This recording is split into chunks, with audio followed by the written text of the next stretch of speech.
Jadi yang usia di bawah berapa, saudara? 50. Beli apa, saudara? Perak, investasi. Karena perak nanti naiknya berlipat-lipat. Saudara yang main saham, ingat saya kasih tahu.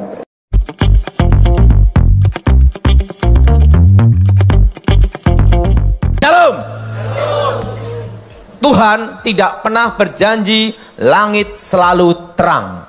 Dan Tuhan tidak pernah berjanji langit selalu gelap. Tapi Tuhan berjanji menyertai kita sekalipun dalam lembah kekelaman. Segala penderitaan, segala masalah, semua pasti ada akhirnya. Siapa yang percaya, angkat tangan, saudara. Nah, mari kita buka Alkitab kita saat ini di dalam kitab Yeremia pasal 29. Kitab Yeremia pasal 29 ayat 10 sampai dengan ke-14. Saudara, kitab Yeremia pasal 29 ayat 11 sampai dengan ke-14.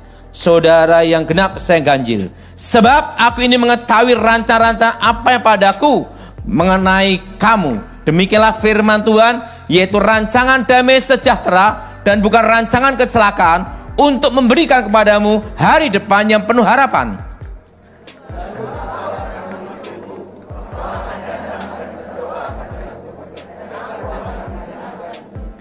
Apabila kamu mencari aku, kamu menemukan aku. Apabila kamu menanyakan aku dengan segenap hati.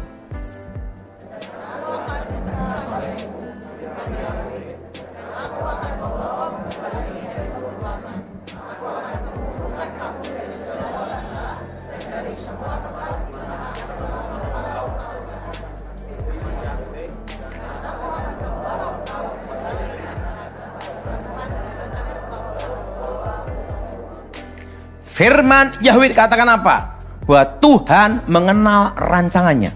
Segala proses apapun dalam hidupmu, akhirnya adalah indah pada waktunya. Nah, pada waktu kita mengalami masalah dan tantangan, waktu mengalami proses itu, kadang kita bertanya, apakah ini rencana Tuhan? Pada waktu kita ada musibah, pada waktu kita sakit, kadang kita berkata, kapan ini berakhir? Betul? Tapi akhir segala sesuatu kalau kita dalam Tuhan adalah indah rancangannya. Saya percaya, angkat tangan, saudara. Waktu saya mau sekolah Alkitab, saya berpikir satu hal, bahwa sekolah Alkitab itu adalah sekolah para malaikat. Wong namanya aja sekolah Alkitab. Betul? Betul? Bayangan kita adalah sekolah para malaikat. Semua suci, haleluya, haleluya. Betul? Betul? Nah, waktu kita pertama kali bertobat, kadang kita berpikir, kita masuk gereja, semua orang kudus, malaikat semua. Betul? Saya setuju, angkat tangan, saudara. Nah, betul? Kan gitu semua. Semua malaikat, kan gitu. Nah, waktu saya pendaftaran, masuk. Pikirannya saya seperti itu. Begitu saya masuk sekolah Alkitab, hari pertama sandal hilang. Nah, ingat, kadang kita dalam proses itu bertanya, apa yang kita inginkan tidak sesuai yang kita harapkan. Betul? Betul? Betul? Itu namanya proses. Karena apa? Karena manusia hanya melihat hari ini, tapi Tuhan melihat jauh ke depan. Maka saya beritahu, segala sesuatu ada akhirnya. Dan apa yang terjadi? Saya ambil keputusan, saya angkat koper, minggat, saudara. Kenapa minggat? Wah, ini sekolahnya, sekolah apa ini? Karena apa? Di situ malaikat dan setan tidak bisa dibedakan, gitu, saudara. Karena semua pada haleluya, gitu, saudara. Betul? Betul? Nah, makanya kalau kita di gereja, jangan melihat orang, tapi lihat Tuhan. Saya setuju, angkat tangan, saudara. Karena apa? Kadang teman kita sendiri di gereja, dia pertama kali yang utang ngemplang, gitu, saudara. Betul? Kalau kita lihat orang, kita bisa kecewa. Saya kita lihat Tuhan yang indah pada waktu.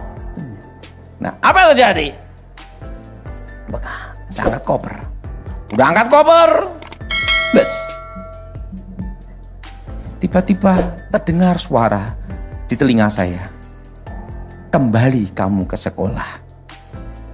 Karena segala sesuatu indah pada waktu. Manusia hanya melihat hari ini, tapi Tuhan melihat jauh ke depan. Yahweh melihat jauh ke depan. Apa yang terjadi? Ya udah saya balik lagi. 3 tahun saya sekolah Alkitab. Tiba-tiba rektor panggil saya. Makanya sampai sekarang itu saya tidak ada gelar diploma maupun gelar S1. Tidak ada. Dan dipastikan waktu itu tidak bisa jadi pendeta. Waktu itu guru-guru sekolah Alkitab rapat semua. Dan mengambil keputusan, saya harus lulus. Waktu itu rapat, rektor panggil saya. Daud, sebenarnya kamu tidak lulus. Hah? Tetapi guru-gurumu sepakat harus diluluskan.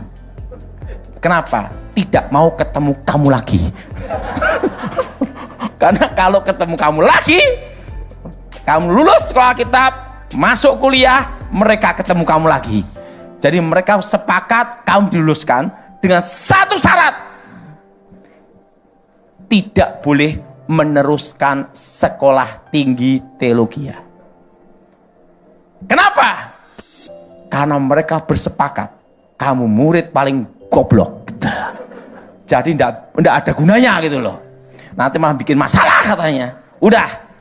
Jadi kamu akan diluluskan ranking 4. Murid tinggal 4. Nah, ingat, waktu kita ngalami proses itu sakit. Waktu kita direndahkan, itu sakit. Pada waktu kita tidak dipandang, itu sakit. Betul? Tapi ingat, kita harus lihat bahwa segala sesuatu itu ada akhirnya. Siapa yang setuju, saudara? Betul?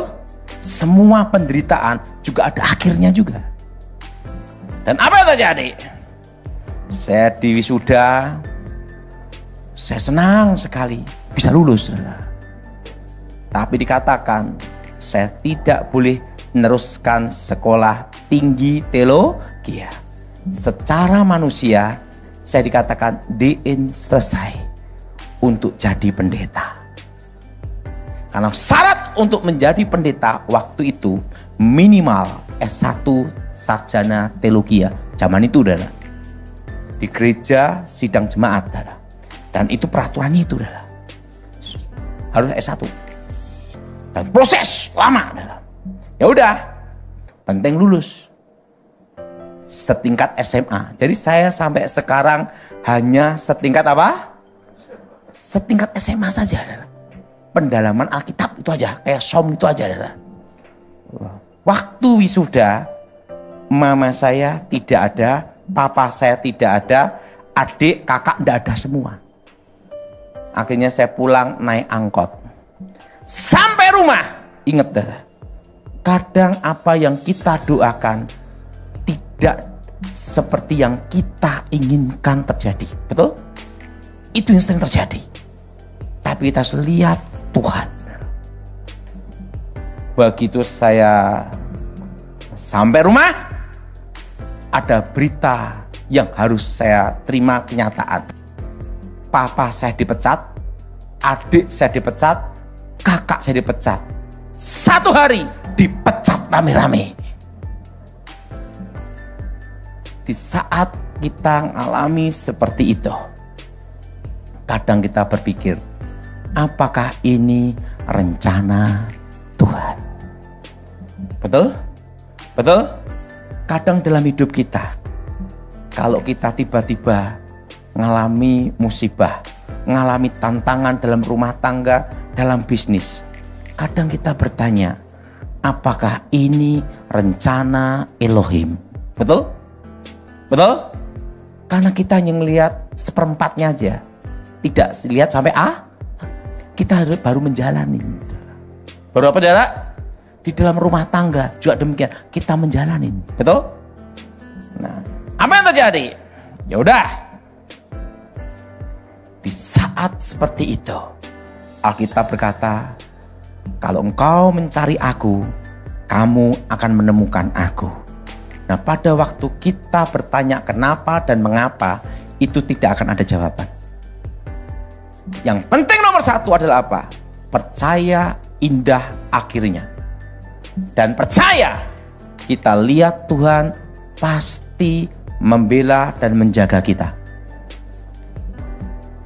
Saya berpikir satu, kalau saya stres, satu keluarga gila, kan gitu lah. Harus ada yang satu yang bangkit.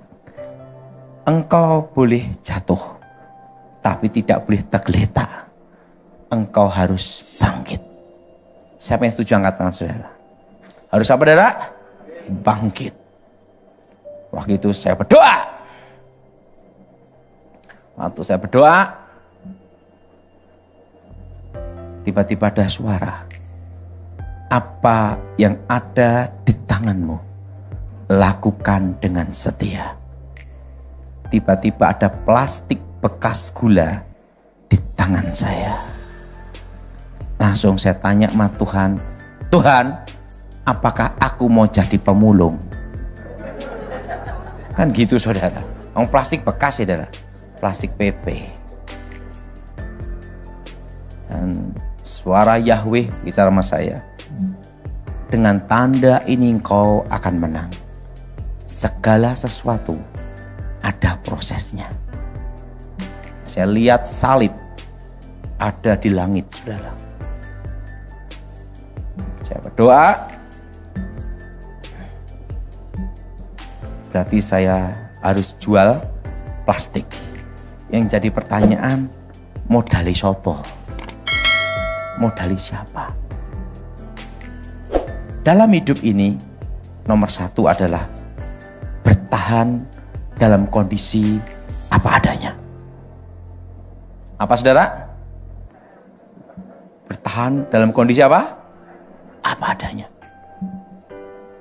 Saya ngomong sama mama saya, Mah, aku mau kerja plastik. Mama saya ngomong sama saya, Daud, kita ini hanya tinggal ada uang 100.000 rupiah. Itu tahun 96. 100.000 rupiah, bukan dolar, rupiah. Ini tak kasihkan untuk kamu. Kalau kamu berhasil, berarti memang Tuhan menyertai kamu. Tapi kalau gagal, itu modal terakhir. 100.000 toh. Yang kedua, saya kata, Mah, aku perlu motor. Saya masih ingat itu motor Poswan Yamaha. Mama saya ngomong begini, Daud, ini ada motor, bulan depan kita nggak bisa bayar kreditnya. Kamu yang lanjutin, gitu dah. Udah 100.000, nanggung kredit lagi dah. Tapi ingat, dalam segala apapun terjadi, kita tidak boleh menyerah pada keadaan. Bertahan. Siapa yang setuju saudara? Apa saudara apa adanya? Seperti saat ini kita mengalami resesi ekonomi. Bertahan dengan talenta yang ada. Waktu itu saya beli plastik dapat 1 sak waktu itu di toko plastik Kilap di Balong, Solo. Saya tidak ada pengalaman sama sekali dalam bisnis. Taunya dulu adalah sebelum bertobat Jopo Montro keris tombak. Waktu bertobat sekolah Alkitab itu pun paling goblok. Dan apa yang terjadi? Sekarang saya mau kerja, gimana melangkahnya?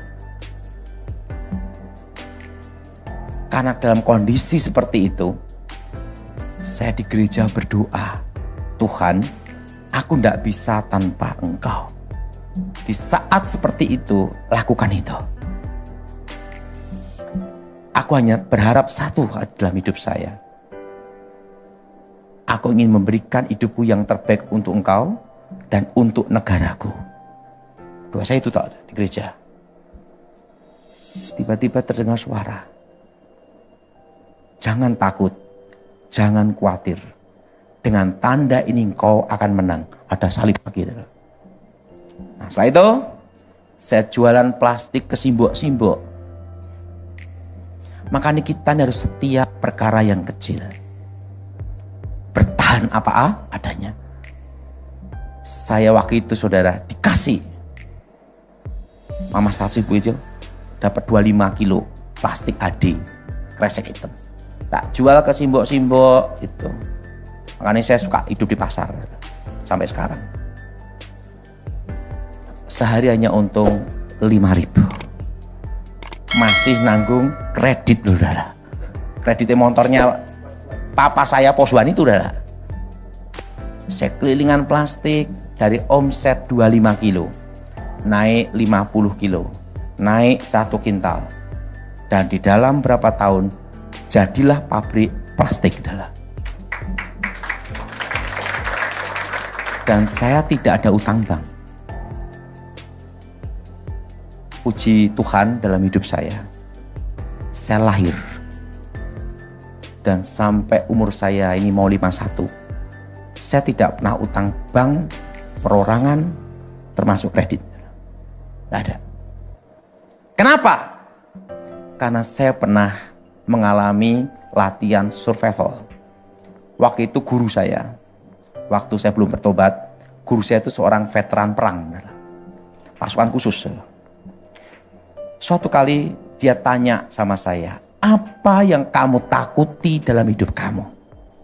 Saya ngomong, yang paling saya takuti dalam hidup adalah satu, lapar. Betul? Siapa yang setuju angkat tangan, saudara? Betul? Setan saya berani, lapar gua takut. Betul? Betul? Betul? Betul? Siapa yang cocok angkat tangan, saudara? Ngomong sebelahnya, lapar dulu. Itu yang paling kita takutin, betul? Betul? Betul? Dia ngomong gini, apa yang kamu takuti harus kamu hadapi. Dan yang menjadi yang ditakuti itu harus kamu kalahkan. Dan kalau keluar jadi pemenang, mengalahkan yang ditakuti. 1 minggu, 2 minggu saya dilatih cara menggunakan pisau. Pertarungan pisau, udah. Bertahan untuk menghadapi binatang-binatang. Udah? Dia ngomong, kamu kan takut lapar toh? Kamu sekarang saya ajak satu tempat. Saya diajak jalan satu tempat setelah latihan. Itu di hutan, saya masih ingat itu. Dan dia memberitahu panduan, ingat petunjuk arah. Kalau kamu bingung untuk ini, kamu cari aliran air. Pasti akan sampai ke ujung sana. Kalau dari atas, air itu ke bawah. Kalau kamu tersesat, kamu cari dulu. Dan setiap kali kamu jalan, kasih tanda. Ingat itu. Supaya kamu tidak tersesat, jalan keluar dan jalan masuk. Setiap tanda, itu harus kamu hafalkan benar. Itulah survival. Ini 1 botol air untuk kamu. Ini korek api. Dan ini 1 pisau.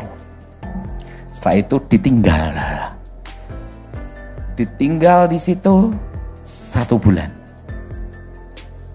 Makanya saya itu sudah ngalami makan tikus, makan kucing, makan ular, makan binatang-binatang.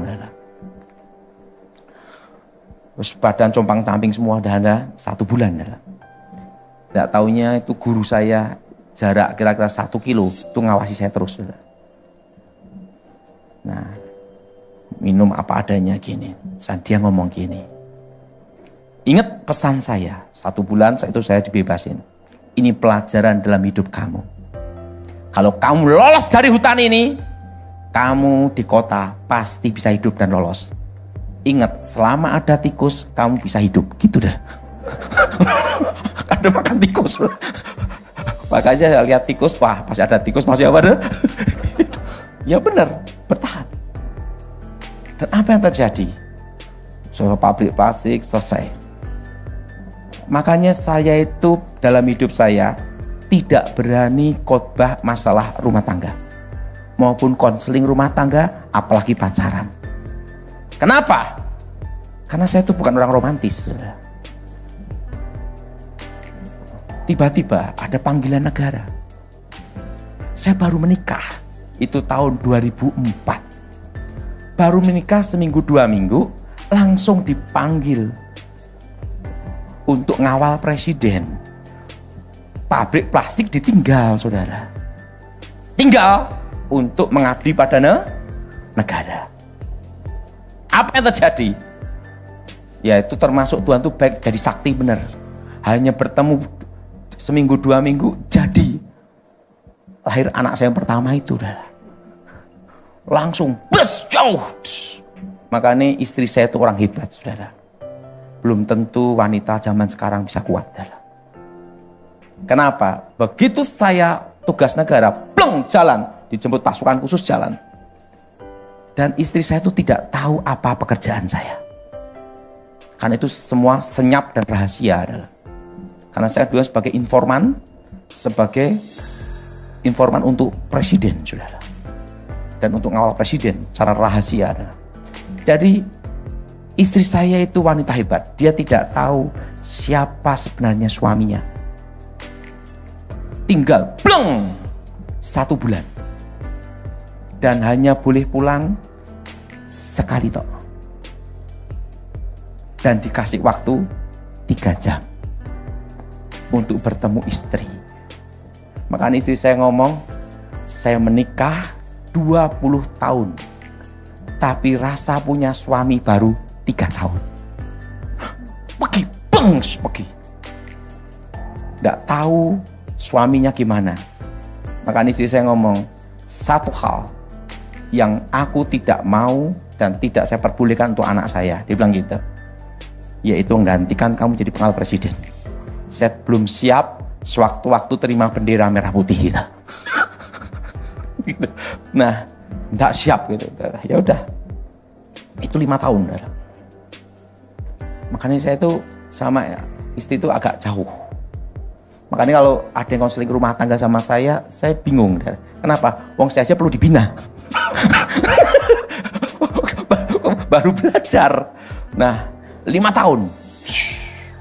Awal presiden 5 tahun. Saudara. 5 tahun. Istri saya tidak tahu siapa suaminya sebenarnya. Tidak tahu. Suatu kali Ibu Presiden, Ibu Ani Yudhoyono ngomong gini, Edi Wibowo, itu kasihan istrinya. Dia tidak tahu siapa suaminya sebenarnya. Supaya istrinya tidak bingung, panggil ke sini. Panggil. Masih ingat itu, saudara. Panggil istri saya dan anak saya pertama. Langsung ke Cikias. Waktu itu dia bingung kenapa ada pangser-pangser penjagaan ketat. Adalah. Kok semua yang ketemu suaminya gini semua adalah. Karena bingung dah, ini siapa gitu loh. Suaminya itu siapa? Karena taunya istri saya itu taunya itu suaminya adalah seorang pengkhotbah, seorang hamba Tuhan. Nggak tahu tugasnya apa kan gitu dah. Taunya karena pelayanan terlalu sibuk pulang sebulan sekali gitu dah.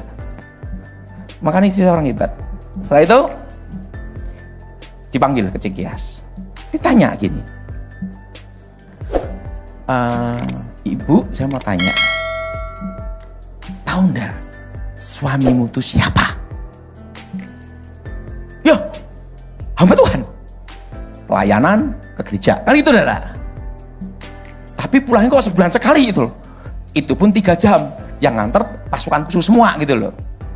Nah setelah itu dikasih tahu gini. Ibu pernah dengar pasukan siluman? Pasukan pengawan presiden, pasukan bayangan. Ada 1 pas pampres, kedua pasukan siluman. Langsung di bawah presiden. Pasukan pengawal rahasia. Pernah dengar ibu? Tahu. Salah satunya itu suamimu.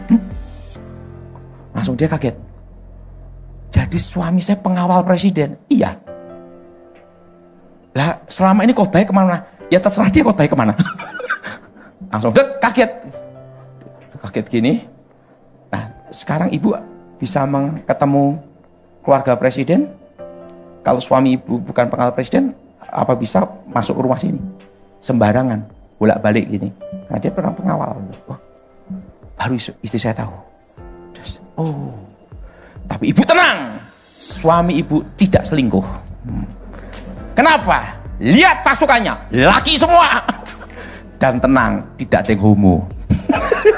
Wah, laki semua, Dara. Wah, kemana-mana kita laki semua, Dara. Karena dulu kan tim Evan, tim pendahulu. Jadi sebelum presiden ke lokasi, saya itu tim khusus. Maksimal 2 orang, jalan, teng, naik motor, Dara. Nyusup, Dara. Pendataan, pemetaan, lihat pengamanan, gitu dah. Itu 10 tahun. Ini jadi pertanyaan satu. Kadang Tuhan membawa kita di tempat yang tidak yang kita pikirkan. Bayangkan, saya sekolah Alkitab, kan tidak ada diajar bidang pengamanan. Tapi tiba-tiba Tuhan panggil ke situ. Nah, dalam hidup kita juga seperti itu. Saudara perlu tahu, kita semua akan mengalami resesi. Pada waktu saya bicara 2025 kita akan masuk resesi ekonomi, tidak ada yang percaya. Saya masih ingat angkat tangan, Dara. Tidak ada yang percaya.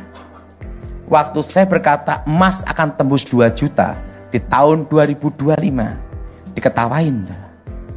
Tidak usah banyak-banyak. Waktu saya bicara nanti Gibran jadi wakil presiden, itu kunci kemenangan, tidak ada yang percaya.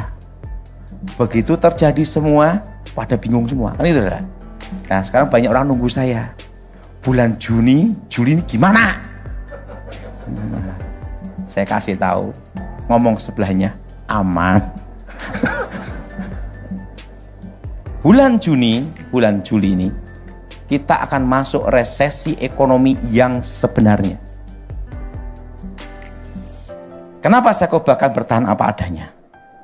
Saudara, jangan terjebak utang bank ataupun KPR model apapun sampai akhir tahun 2026.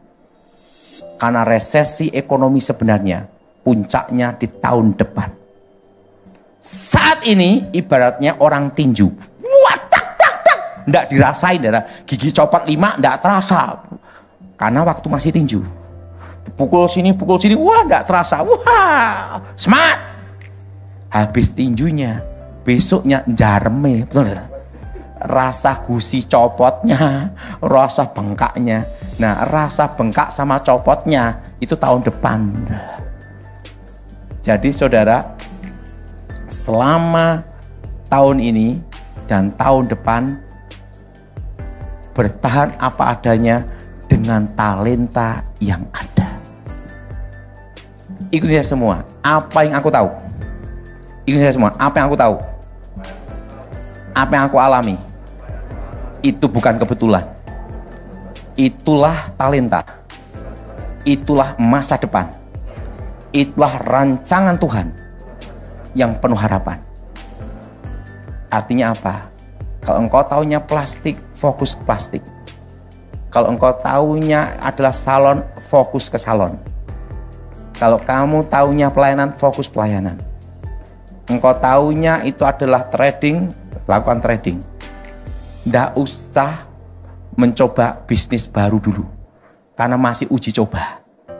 Engkau bertahan sampai 2026 akhir tahun, dan harga properti, harga tanah akan drop, stagnat, berhenti, karena daya beli masyarakat akan turun sampai 2026.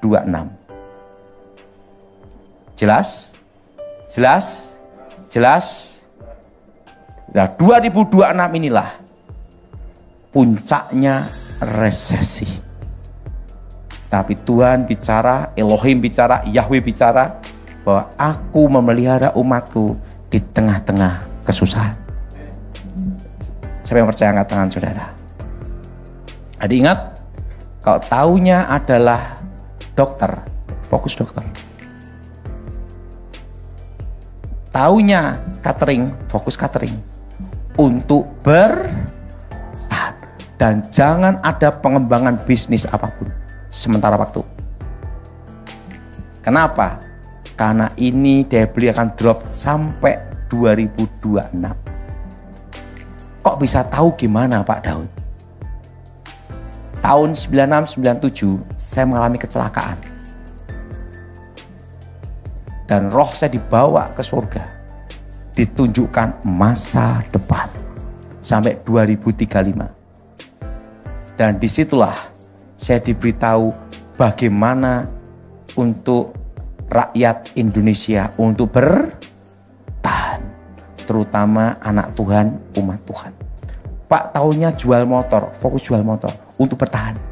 Sekarang ini adalah tahun bertahan. Dan dalam kondisi apapun, jangan terjebak utang bank ataupun KPR. Kalau sudah terlanjur gimana? Jangan nambah lagi. Stop, jangan nambah lagi. Bertahan. Siapa yang setuju angkat tangan saudara? Jelas? Dan ingat, ada yang tanya sama saya, emas naik apa lagi enggak? Saya beritahu, kalau emas 1,7, 1,6 itu waktunya beli. Tapi kalau sudah 2 juta ke atas, stop dulu. Kenapa saudara? Lakukan aja. Dan ingat, nanti perak 10 tahun ke depan akan naik berlipat. Perak. Karena nanti akan banyak digunakan alternatif pengganti emas. Karena nanti kandungan emas yang dipakai untuk perhiasan itu maksimal hanya 30-35%. Sisanya adalah perak. Jadi nanti kemungkinan terjadi orang menikah pakai cincin emas oplosan perak. Itu 10 tahun ke depan. Jelas? Jelas? Jelas? Jadi saat ini adalah tahun apa adalah kalau yang usia di bawah 50 simpan perak untuk 10 tahun ke depan. Kalau yang usia 70 tahun ke atas jangan simpan perak, keburu mati. Karena masih 10 tahun lagi. Jelas? Jelas? Jelas? Jadi yang usia di bawah berapa saudara? 50. Beli apa saudara? Perak, investasi. Kalau di atas 70, beli emas saja. Liquid, saudara. Karena apa? Perak masih 10 tahun lagi. Udah 70 udah gini-gini saudara. 80 hanya Tuhan yang tahu. Jadi simpan apa saudara? Perak. Karena perak nanti naiknya berlipat-lipat. Nanti saudara yang main saham, ingat saya kasih tahu, yang main saham, semua saham nanti engkau lihat nanti di bulan Maret, baru engkau bergerak di saham. Nanti akan tahu perusahaan-perusahaan PT Tibika yang bertahan itu seleksi dari alam, saudara, seleksi ekonomi. Jadi perusahaan-perusahaan yang betul-betul kuat dan bertahan akan terseleksi di tahun ini. Jelas? Jelas? Nah, baru tahun depan saudara mengambil keputusan. Dan kalau untung harus ingat Pastor Billy dan saya. Komisi 2% aja. Yang main saham bulan berapa saudara? Bulan Maret. Akan kelihatan dalam 1 tahun. Dalam 1 tahun, tahun ini saudara, yang lolos. Karena kalau gorengan saja tahun ini lewat.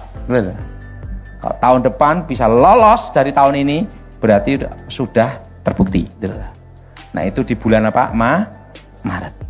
Dan ingat saudara, saudara yang mengalami kena PHK, jangan takut dan jangan khawatir. Suatu kali ada orang dari kerja tekstil berhenti kerja. Dia bingung sama saya, Pak, saya mau kerja apa? Saya mau kemana ini hidup saya? Karena saya tahunya saya kerja ikut orang terima gaji tiap bulan. Sekarang saya dipecat, saya berhenti. Saya mau, dan perut saya tidak bisa berhenti makan. Gitu lah. Dan saya harus menjalani hidup. Betul? Saya tanya sama dia, kamu taunya apa dalam hidup kamu? Saya taunya babi. Cara berternak babi, ngasih pakan babi, cara ngebiri babi, cara untuk babi gimana? Ya udah, apa yang kamu tahu dalam hidup kamu itu bukan kebetulan. Itu adalah talenta yang Tuhan berikan. Siapa yang setuju angkat tangan saudara? Untuk bertahan apa yang ada. Udah, dia fokus babi dan ternak babi berhasil. Dia datang ke saya lagi ngomong gini, Pak, sekarang saya berhasil ternak babi. Ingat, penting kamu jangan jadi babinya sendiri. Satu hal, bertahan. Yang kuliner, saya beritahu, yang bisnis kuliner semua, arahkan semua ke kuliner Nusantara. Karena di masa depan, Cina menguasai ekonomi Indonesia, dan nanti koki-koki Cina akan banyak di Indonesia. Asri lawan Kawi, menangnya asli, betul? Betul? Betul? Betul? Jadi ingat, tapi engkau tidak usah takut tentang masa depan. Masa depan indah pada waktunya. Segala masalah, segala sakit, segala penderitaan, semua ada akhirnya. Siapa yang setuju adalah satu pesan Tuhan untuk kita, bertahan dan hidup apa adanya. Dan ingat, anak-anak muda zaman sekarang yang di bawah usia 30 tahun akan masuk generasi alfa, hanya mengharapkan warisan, hibah dimodali orang tua dan wasiat. Karena nanti perpajaan akan diperketat terus sampai 2035. Asal usul uang dari mana? Kamu anak muda umur berapa? 25, 5 miliar uang dari mana? Itu yang ditelusuri semua. Itu yang menciptakan generasi alfa. Jelas saudara? Jelas? Makanya anak-anak muda semua harus baikkan sama orang tua. Kenapa? Ingat, modal, wasiat, hibah, warisan. Kok do ketawa kabeh lah. Ya memang kenyataannya gitu dah. Ya setuju angkat tangan dah. Lah kenyataannya gitu. Tanpa dimodali orang tua, asal usulmu dari mana? Betul? Itu semua akan terjadi di tahun 2035. Jadi saudara semua, saya percaya siang ini, hari ini, saya percaya kita semua bertahan. Kegelapan yang paling gelap itu sebenarnya pada waktu tahun 2020-2022. Semua yang hidup saat ini, yang berkumpul di tempat ini, itu sudah terbukti lolos seleksi alam. Itu paling gelap sebenarnya. Kalau seleksi alam aja lolos, apalagi seleksi ekonomi.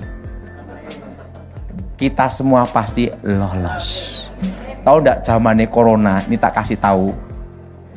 Makanya dalam hidup ini kadang lebih baik enggak tahu daripada tahu. Suatu kali saya diminta streaming. Pendeta telepon. Pak Daud, streaming ya? Ya. Nanti sopir yang akan jemput Pak Daud. Itu waktu corona Delta itu loh, Dara. Saya dijemput 2021 itu di Solo. Sopirnya ini matanya kok merah gitu loh. Matanya merah. Jalan Pak Daud, saya disuruh Pak Pendeta jemput Pak Daud. Udah jemput saya adalah. Dan jemput sampailah tol Ngawi. Udah sampai tol, udah 1 jam perjalanan, Dara.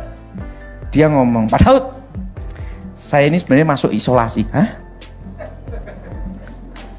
Saya negatif positif. Saya positif corona, Pak.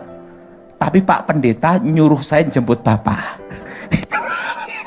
Saya jemput. Ini corona nih dah. Dan saya udah lepas masker. Ngobrol-ngobrol dia 1 jam. Sudah masuk tol. Masuk saya mau lompat. Betul? Kamu positif. Corona. Ya udah, telanjur gimana lagi? Sampai gereja, Pak Pendeta saya kasih tahu, Pak Pendeta, itu sopirmu kena corona. Aduh, cepet pada tuh ya. Dia yang nyuruh, dia yang takut ketemu saya. Padahal corona. Enggak. Tahu enggak? Saya tidak pernah kena corona sama sekali karena tidak meriksa.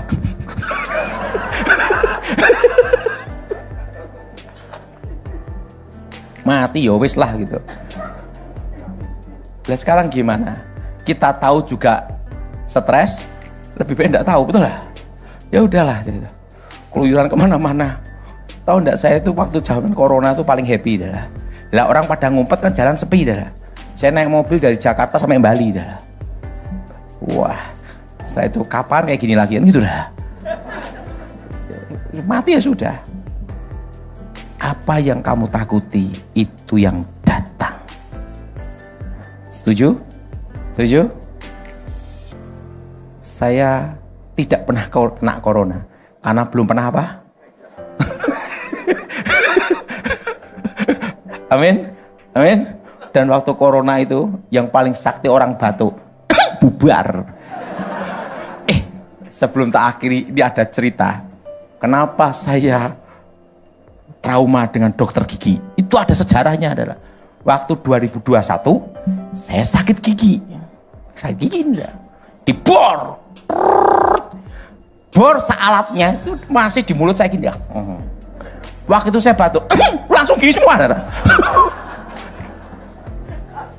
Lah kendalanya bornya gigi sama alatnya itu masih di sini. Jadi mulut saya gini terus. Dokter gini semua. Udah di rapid test belum? Saya kada bisa ngomong kak, artinya. Dia gini semua. Tahu enggak? Setengah jam. Mulut saya gini terus. Sabor sama alatnya nyangkut gini dah. Wah itu, lah itu tunggu hasil rapid test. Jadi mereka tunggu ini saya. Oh negatif baru dicopot.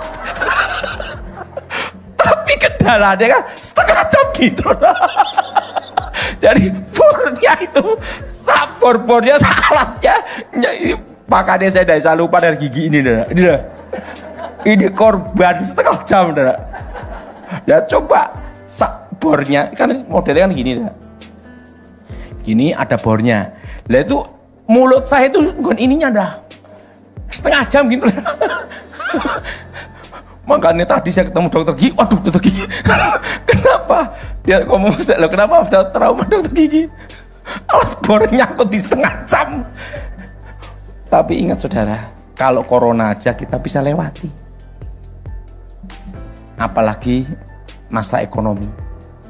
Ingat, kegelapan yang paling gelap itu corona. Sekarang tidak terlalu berat. Kita semua pasti lolos. Saya main setuju angkatan saudara. Ingat, bertahan apa adanya. Dan jangan ada pengembangan apa? Bisnis dulu. Jelas? Jelas? Jelas? Dan tahun depan itu puncaknya apa? Resesi. Jelas saudara? Resesi ekonomi yang sebenarnya tahun depan. Dampak dari tahun ini adalah tahun depan. Jelas? Nah, mari kita berdoa.